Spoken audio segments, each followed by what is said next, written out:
Bonsoir à tous, ravi de vous retrouver sur Monaco Info. Avec à la une ce soir un bilan étape au cœur de l'été avec le directeur de l'action sanitaire Alexandre Bordero. La situation du moment, les cas positifs, les dispositions prises pour les résidents confinés et toujours ces mesures barrières à respecter. Comme dans le secteur du tourisme, nous serons en liaison dans un instant avec la présidente de l'association de l'industrie hôtelière, Alberte Escande, pour revenir sur les toutes dernières décisions prises par le gouvernement pour soutenir l'économie du pays, comme l'allongement de la durée du CTTR, le chômage total temporaire renforcé, pour les mois de septembre et d'octobre. Vos informations pratiques quotidiennes, le meilleur des réseaux sociaux et votre actualité près de chez vous, comme la future rentrée des classes. Mais sans plus tarder, voici votre point info du jour avec ce soir Alexandra Pani. Bonsoir à vous Alexandra. Bonsoir Christophe, bonsoir à tous. Et pour débuter ce point info, je vous amène du côté de l'Italie, à Bormio en Lombardie plus précisément. Depuis plusieurs années, l'équipe de la Roca Team a pris pour habitude d'y installer ses quartiers d'été avant la reprise de la saison en septembre. Un stage d'entraînement qui va durer 2 semaines pour poser les jalons de la saison 2020-2021 avec le retour du coach Z, Zvezdan Mitrovic. Pour les Roca Boys, la reprise de la Jeep Elite est prévue le 23 septembre à Gaston-Médecin face au métro 92 de Boulogne-le-Valois. Et nous suivrons ce stage, bien sûr, au plus près des joueurs, du staff, avec notre équipe de reporters sur place. Invités, reportage dès demain sur Monaco Info. On reste en Italie, Alexandra, et cette fois on parle grande musique. En effet, Christophe, le 18 août marquera le début de la nouvelle tournée de Cecilia Bartoli et les musiciens du Prince sur la scène du festival de Ravello. En Italie, donc, Cecilia Bartoli propose un nouveau programme intitulé What Passion Cannot Music Raise, composé d'air et de musique, d'Andel, Porpora, As, Telemann ou encore Vivaldi. Une tournée qui se poursuivra ensuite en Suisse et en Autriche. Les dates sont à retrouver sur le site www.opera.mc. Culture, toujours, et un nouveau salon d'art contemporain. Il s'appelle Art 3F et fait escale pour la première fois à Monaco. 3 jours pour célébrer l'art contemporain sous le chapiteau de Fontvieille. C'est l'objectif annoncé de ce nouveau salon. 200 artistes et galeries sont programmés pour cette première édition. Un salon, bien entendu, ouvert au public, Christophe. Toujours important, vous avez raison de le préciser. Merci Alexandra. On vous retrouve dans 10 minutes pour le point info pratique. Et avec nous ce soir, notre premier invité pour évoquer les suites de la crise sanitaire. Alexandre Bordero, bonsoir à vous. Bonsoir. Vous êtes le directeur de l'action sanitaire en principauté de Monaco. Est-ce qu'on a beaucoup de cas aujourd'hui? On est lundi, début de semaine. Est-ce qu'on a révélé de nouveaux cas? Alors, on n'a pas révélé de nouveaux cas ce week-end, ce qui est une bonne chose. Par contre, il y en avait eu un certain nombre la semaine dernière. Les structures hospitalières n'ont pas été surexploitées et les lits d'hôpital ne sont pas occupés puisqu'on a actuellement 2 personnes en hospitalisation à cause du Covid. On est loin de toute saturation aujourd'hui. On est loin de la saturation, mais on reste quand même très vigilant. Très bien. La vigilance, hein, c'est le mot d'ordre, avec l'arrivée de gens extérieurs, hein, de touristes qui arrivent de zones orange, rouge parfois. Alors, qui arrivent effectivement de zones orange ou rouge. C'est pour ça que, notamment au niveau des hôtels, des séjours dans les hôtels, on demande aux personnes de présenter un test PCR négatif. PCR, hein. Oui, PCR. Et ensuite, comme vous avez pu remarquer ces derniers temps, on a quand même augmenté la surface sur laquelle on est obligé de porter le masque, Oui. puisque jusqu'à présent, c'était uniquement dans les magasins, les commerces et les lieux clos. Et là, on a choisi aussi trois sites qui sont très fréquentés, hein, le Rocher, la place du Casino et l'esplanade de Fontvieille, où la distanciation sanitaire ne peut pas toujours s'exercer. Est-ce qu'on peut peut-être s'acheminer vers un port du masque, peut-être pas généralisé d'un coup d'un seul, mais dans les entreprises, dans les écoles à la rentrée, ce sera le cas encore? Dans les écoles, il y a de fortes chances parce que si tous les élèves rentrent en classe, on ne pourra pas respecter les distanciations sanitaires, donc il y a de fortes chances que les élèves soient obligés de porter le masque. En entreprise, on verra au cas par cas et aussi en fonction de l'évolution. Quand on voit ce qui se passe à l'étranger, je pense à nos amis britanniques par exemple, et cette quatorzaine obligatoire désormais. Comment réagir pour des touristes britanniques qui viennent chez nous? Comment ça se passe? Est-ce qu'on leur rend l'appareil, entre guillemets? Non, on ne leur rend pas l'appareil à Monaco en tout cas. Pour l'instant, on leur demande un test PCR négatif. Quand on est confiné, concrètement, c'est une quatorzaine, on l'a bien dit, non pas une quarantaine aujourd'hui. Oui. On reste absolument et impérativement à la maison, on ne peut même pas sortir faire une petite course? Alors normalement, on doit rester impérativement à la maison. D'accord. Ensuite, il y a des services qui peuvent être mis à la disposition des personnes. On avait fait beaucoup cela en début de crise, oui, avec notamment les volontaires de la Croix-Rouge qui allaient faire les courses, qui allaient voir les personnes, voir leurs besoins et essayer d'y répondre. Aujourd'hui, on s'aperçoit qu'avec le temps, les gens se sont organisés entre eux, on va dire en famille, et le plus souvent, ils se font livrer les courses et ils se débrouillent pour assumer les besoins de la vie courante. Est-ce qu'aujourd'hui vous êtes plutôt serein, vous appelez juste à la vigilance, ou il y a un petit peu d'inquiétude avant le retour peut-être de tout le monde, avant la rentrée du début septembre par exemple?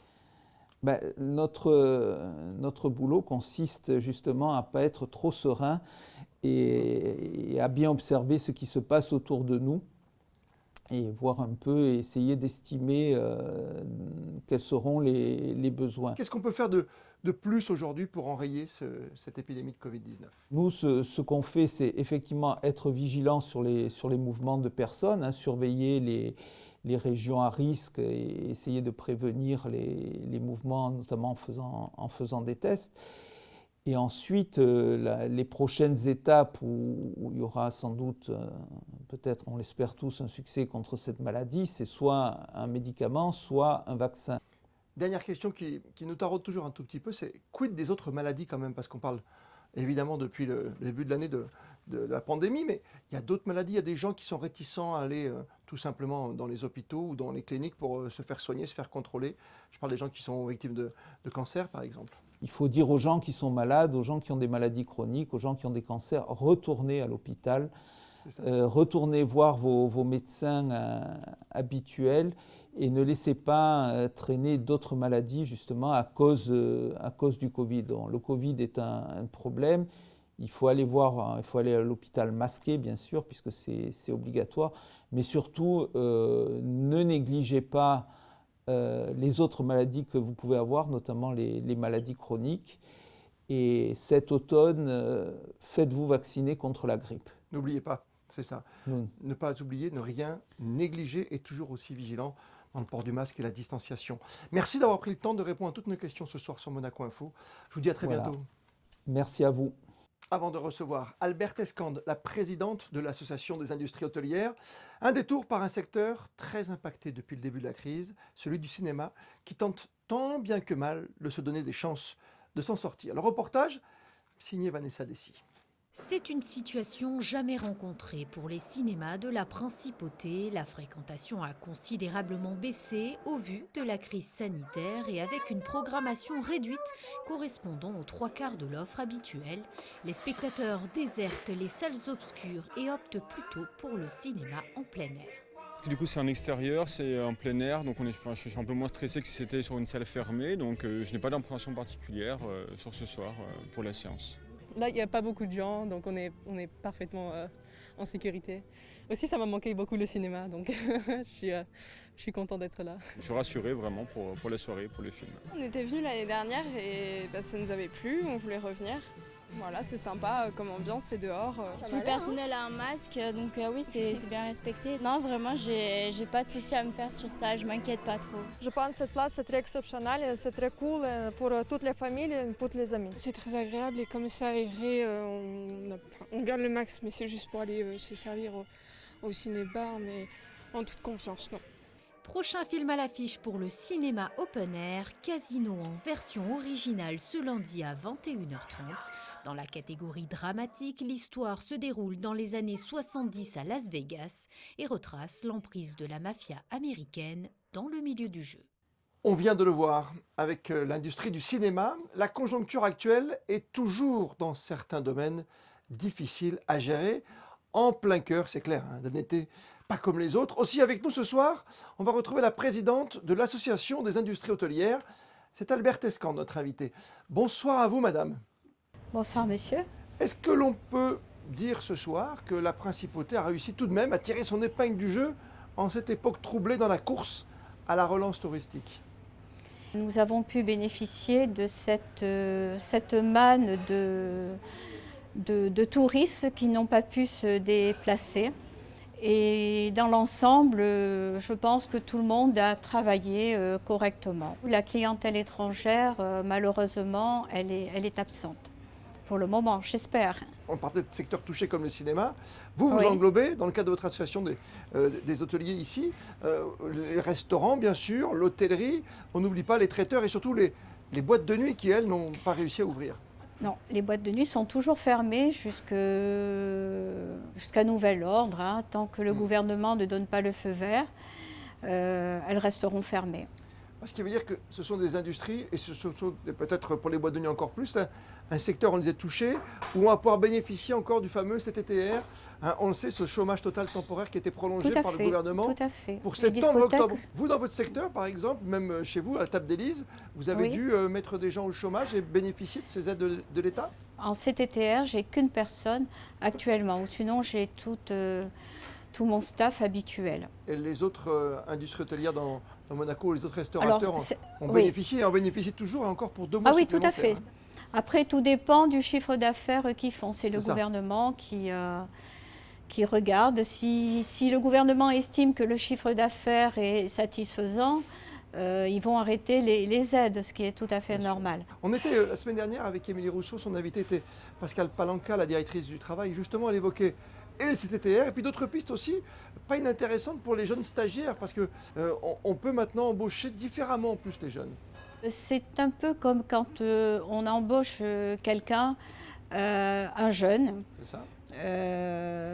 On bénéficie pendant 2 ans d'aide de l'État. Voilà, c'est un peu le même système et c'est très bien.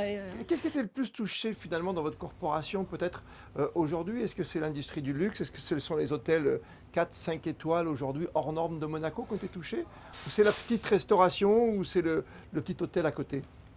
Alors, je vais vous dire, les hôtels, j'ai fait un petit peu le tour. Moi-même, je me suis déplacée, j'ai été dîner ou déjeuner.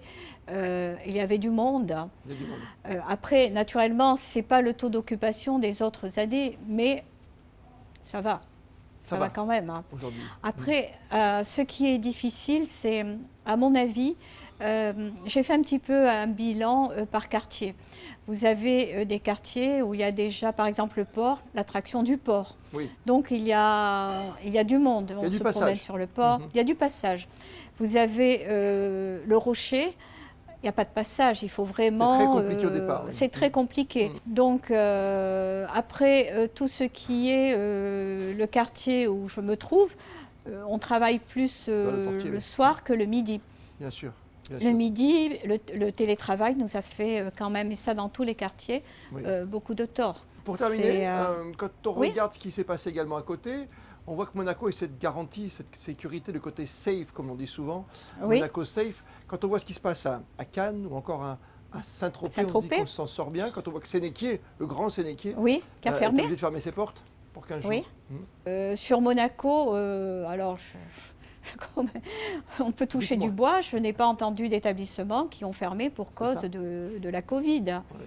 Donc c'est que quand même les normes sanitaires sont appliquées. Puis le gouvernement a mis en place des équipes qui tournent même le soir, très tard, dans les quartiers pour vérifier si tout est bien appliqué. Et comme on parlait tout à l'heure de cinéma, même les plus grandes stars du 7e art viennent chez vous.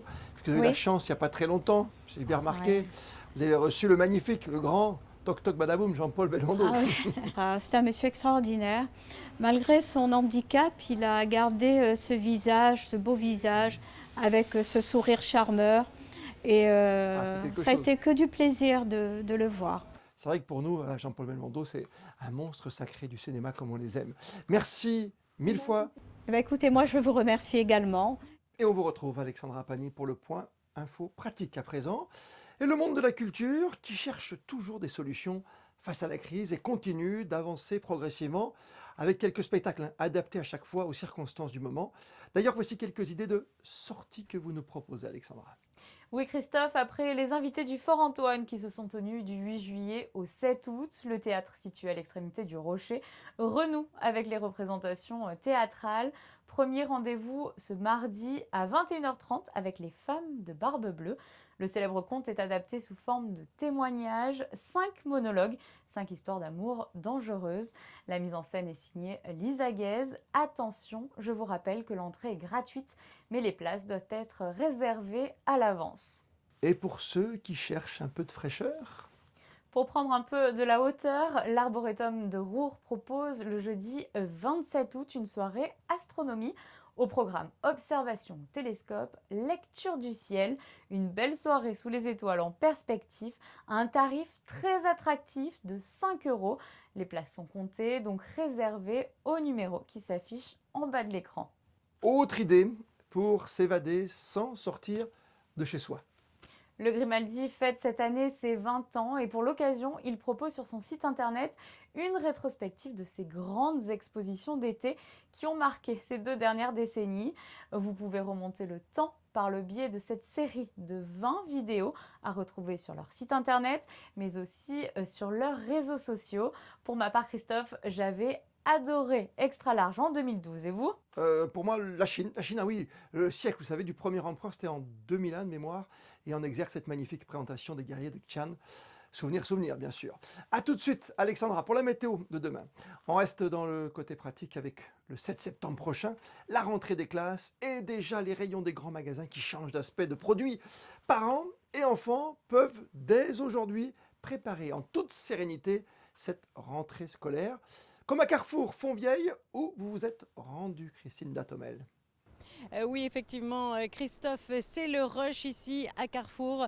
Le rayon des fournitures scolaires est pris d'assaut à quelques semaines de la rentrée. Alors après le budget vacances, c'est le budget des fournitures qui est un gros point de dépense pour les familles. En ce moment, on a le versement des allocations pour la rentrée scolaire qui arrive dans les foyers, ce qui permet aux gens de prévoir, d'anticiper leur achat avant la rentrée du 7 septembre. Ça permet aux familles qui en ont le plus besoin de pouvoir alimenter justement cette partie de revenus allouée à la rentrée scolaire qui est assez importante malgré tout, même si la papeterie est une partie un peu plus modeste, mais derrière il y a les achats de vêtements, la maroquinerie qui pèse lourd, et puis la calculatrice aussi qui est assez chère pour certaines classes. Alors comment vous gérez à Carrefour ? Les rayons sont dévalisés. Est-ce que tous les jours vous remettez en stock les articles ? Oui, tout à fait. On a des réserves au sous-sol qui sont purgées toute la journée, on va dire. Et j'ai 3 personnes qui toute la journée vont alimenter et aider surtout les clients, parce que vous avez vu les listes de certaines personnes qui sont assez complexes. On a beaucoup d'étrangers en plus à Monaco, donc ils ne comprennent pas un peu les subtilités de certaines listes. Et donc j'ai du monde qui va alimenter les rayons et en même temps aider les clients à faire leur bon choix. Quel est l'article qui se vend le mieux ? C'est toujours le stylo effaçable, le friction, là, depuis 15 ans, au détriment de la plume. Qu'est-ce qu'il y a sur ta liste ? Des surligneurs, des tailles-crayons, une gomme, des stylos. Celui qu'il faut avoir, on va dire, c'est le produit écologique, le produit bio, labellisé. On a essayé un peu de les démarquer, ce ne sont pas des super ventes, mais je pense que les enfants qui vont arriver à l'école avec ce produit-là, ils vont se démarquer eux-mêmes de leur côté. Et l'article préféré des enfants, il y en a un cette année ? On s'est aperçu qu'en maroquinerie, le sac interchangeable fonctionnait très bien. C'est-à-dire, c'est un sac pour lequel on peut rajouter un support suivant l'état d'esprit de l'enfant, suivant ses envies. Et ça, c'est plutôt pas mal. Ça a bien fonctionné. C'est un nouveau produit qui est arrivé chez Carrefour et ça, c'est vraiment pas mal. L'achat des fournitures scolaires est toujours un moment particulier pour les familles qui doivent composer avec de longues listes et où la patience est bien sûr mise à rude épreuve.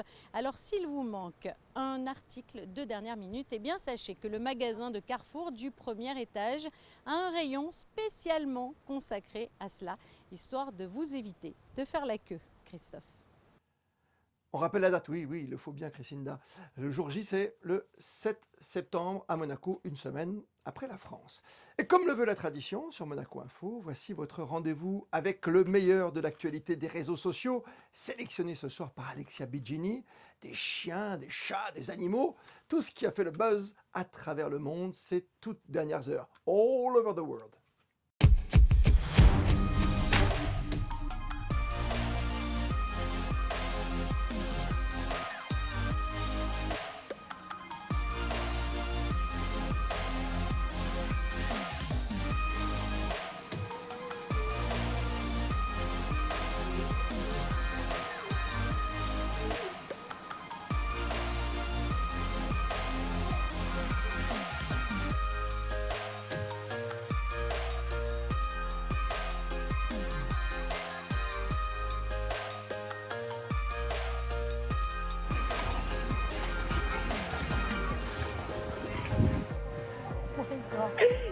He's making her a peanut butter and jelly sandwich.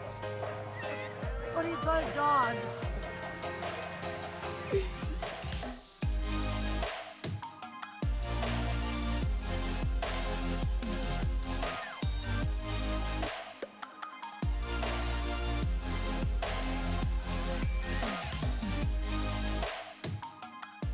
Oui, ça roule.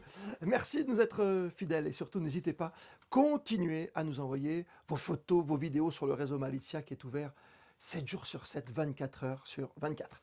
La météo, avec vous Alexandra, température de l'air et de l'eau pour demain.